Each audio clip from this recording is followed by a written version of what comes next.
Spetsner Arms Rock River Arms M4, brand new and fresh out the box, completely untouched and unmodified.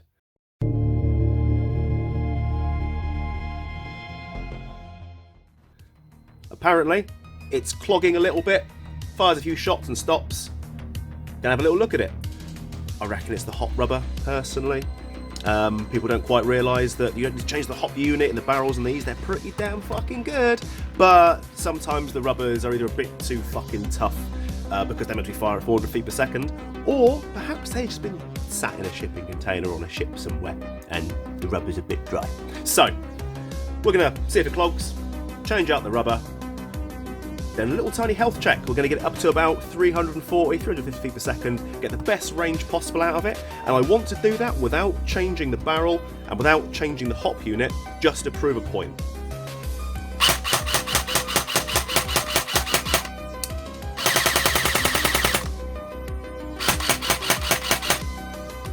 Sounds alright? Feels alright? That's 7.4. 11.1. Certainly snappier. Now that's why I fucking love a Spetsner Arms. You can get a really decent snappy semi-auto, but the full auto doesn't go insane. You're just at less risk of fucking the gun up. And I've always loved Spetsner Arms for that. Even when people are going, oh, it's so cheap and terrible. No, I've always really liked Spetsner Arms. The MOSFET is just fucking pointless though. Chronoing .2s. 364. 361. 361, 361, 361, 363, 360, 362, 360. Okay, so currently the gun is hopping a .25, lovely and straight, and the distance is okay. It's not great, it's just okay. So I'm going to change the rubber out anyway, but I've had no faults. No clogging, no jamming, nothing that sounds terrible. Not a sausage.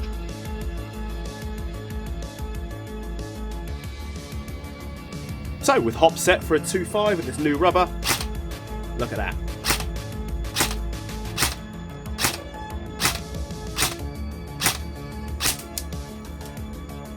Fucking consistent.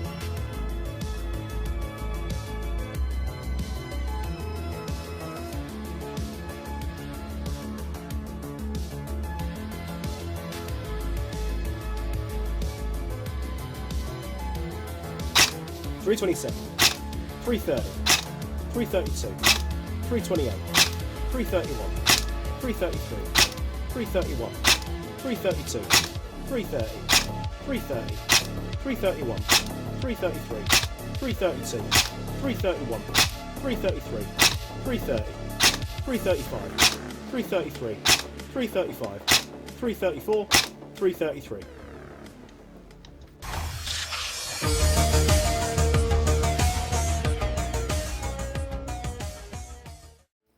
The point behind this video is because a few people have now asked me, and it's actually quite a lot of fucking people have asked me, why I keep slagging off the Gate Titan. And other people are asking, show us why you prefer to have the Warfeds. I'm going to make it very clear from the outset for everyone watching. I know that Gate Titans can use control pads. I know that. And I don't give a fuck. Alright, there's something that I don't like about them, and I'll explain what. It's very simple. The most recent comment I had was the Gate Titan is better because it offers lots of different options, including adjustable trigger pull, which is fair, yes it does, and it offers locking to semi. This doesn't lock the gun to semi because this is still relying on the mechanical ability of the cutoff lever. So, yeah, granted, it doesn't lock the gun to semi. I wish it did, but it doesn't. That's a pity. As standard, this gun came with the Gates XASR. Now, from the point of view of 95% of airsofters, probably 98% of airsofters, if I'm being perfectly fucking honest, this doesn't do anything. It doesn't do anything. Now, for the few percent, including myself, this actually does a lot of things. This provides debouncing. This gives the ability to look after your trigger contacts. It makes it so that, you know, there's this arcing across it. It gives you a very slightly snappier trigger response. It acts as a fuse. But jumping back to the vast majority of airsofters, it's basically a glorified fuse. That's what it does. It looks pretty and it's got a light on it. It doesn't do anything. It just doesn't do anything. Like there is no function that you'd notice. It's old hat technology. And what's the fucking point? The point is to sell something else inside the gun that makes sure, oh, it's got a MOSFET, I can use 11.1. Well, you can't. Because if you're running this at 320 feet per second, 300 feet per second, you're not going to be able to use 11.1. This is going to fucking bounce all over the place. It's just not going to work. It's not going to give you semi-auto consistently. Meh. So, glorified fuse. If something goes wrong with this gun, the gun will do what it does. It will break. If something goes wrong with a gun with a Gate Titan, yeah, okay, the gun is still going to break. This is going to have less issues than if you've got a Gate Titan, because this is relying on the fact that I've done a good solder job. This is relying on the fact the gears are perfectly married up to the cut-off lever. Gate Titan doesn't use the cut-off lever. It relies on light, which is how you can adjust your trigger pull. This is how you can make it so it's semi-auto only. It's still reliant on light, and I keep going on about it. Certain times around you might have to put little stickers on your selector plate to make sure it works properly.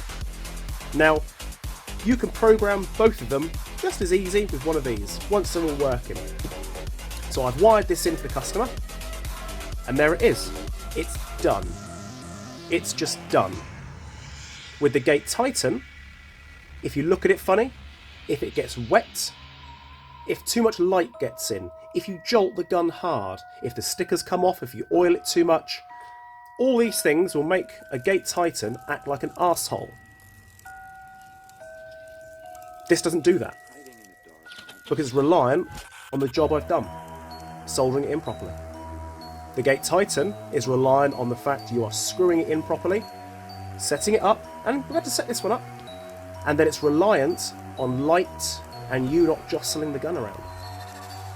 And you can all say what you fucking like, because I've seen it. I've seen it dozens and dozens and dozens of times per day in some cases, where people with Gate Titans brush against their trigger a little bit too much or too less, and the gun doesn't work properly. It starts fucking around. You know? If you've got this on you, then great. You've got the safe zone to sort it out. Most people don't have that. They want to use their fucking phones and their laptops and things like that. Use that. That's why you want to use it. Now, if you've got a problem with your Gate Titan, and here's why I don't fit them. If you've got a problem with your Gate Titan, and you don't know how to take your gearbox apart, so let's imagine you're trying to use semi-auto and it's giving you burst fire. What are you going to do? You have to sit down, play the computer and whatnot, and mess around with the settings. And believe it or not, people do tell me, yeah, no, I've had to play with the settings a little bit, and now it does whatever the fuck it feels like. It's a pain in the arse. And when I've done Gate Titans in the past, and other people that I know that do far more Gate Titans than I do, because I won't fucking touch them anymore. When people get these fucking things done, unfortunately, the Gate Titan doesn't always want to work properly. And then because that person does not know how to take their gun apart and get down to the bare components inside, they can't do it. Game over. They're sending it back to a tech. And it's not the tech's fault, normally. It's actually the fault of the Gate Titan and the way it works. If you fit it well, if you fit it reliably, it will probably be fine.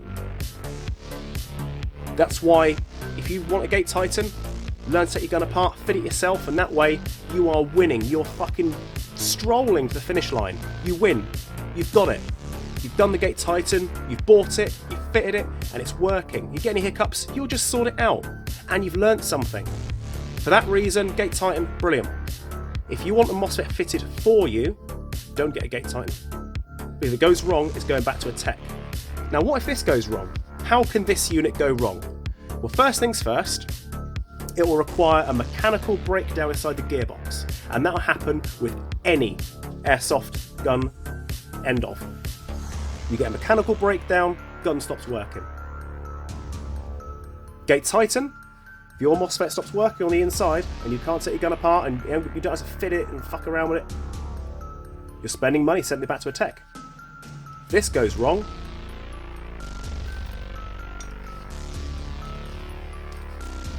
you unplug it. And then you get another one. You plug it in and you carry on. How good's that? Watch this shit. You want to take the plunge with MOSFETs. You've decided, that's it, I want to get involved with MOSFETs. I'll do my bit of research, and they pay me the money to put a MOSFET in there, and they can literally have a nice, cheap nano AAB. Beautiful and cheap. This provides active braking, it provides the thermal fuse, the debouncing, all that other stuff. It doesn't do the pre-cocking and the rate of fire stuff, it doesn't do it. It doesn't do it, alright? But it is cheaper than getting one of these. Boom, we're in.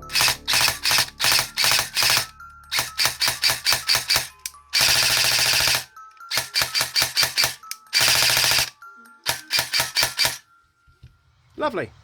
The gun is happy, you're happy, everyone's happy, and you've got a nice cheap MOSFET. And you think to yourself, well, maybe I want to spend some money and get a few more features. That's no problem.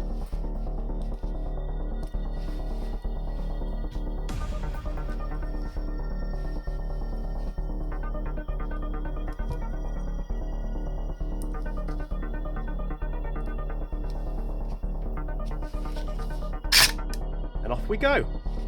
It remembers that it was set to precock. It remembers the rate of fire control I had on it.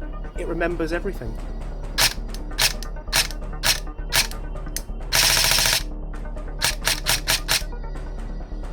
How good's that? Now what if you wanted to put one of these MOSFETs in another gun? You know, you might not want to use the same M4 all day. Maybe you want to use your fucking AK. Maybe that's what you want to do. That's no problem, because you wire in the MOSFET for a different gun. All you've got to do is spend a couple of quid on one of these. Really is a couple of quid on one of these. You wire it in as normal, or get your tech to wire it in as normal. Throw your new wires in, get it set up just like this. And then when you're bored of using this gun, you unplug it and you plug it into the other gun. And now you've got all those functions in every single gun that you own. You can't do that with a Gate Titan. If you've got as many fucking AEGs as I do, and a lot of them are wired in for these, that's fucking beautiful, isn't it? You can use that in every single fucking gun that you've got wired in. Fucking awesome. Absolutely awesome. Did you know that you can take one of these and do no soldering at all? You can just plug that into the fucking connectors, and you'll get the same kind of effect as the stupid fucking XASR. It will do the same thing just by plugging it into the fucking things almost. It's not quite true, but you know, you get the fucking idea.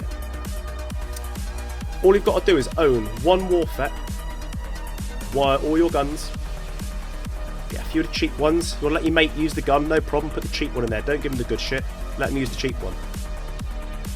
And when you swap over, yeah, sorry cunzo, pop, you put that in a different gun. He uses your other gun, he gets the fucking cheap one. And you're happy in the knowledge that the gun is still going to work properly.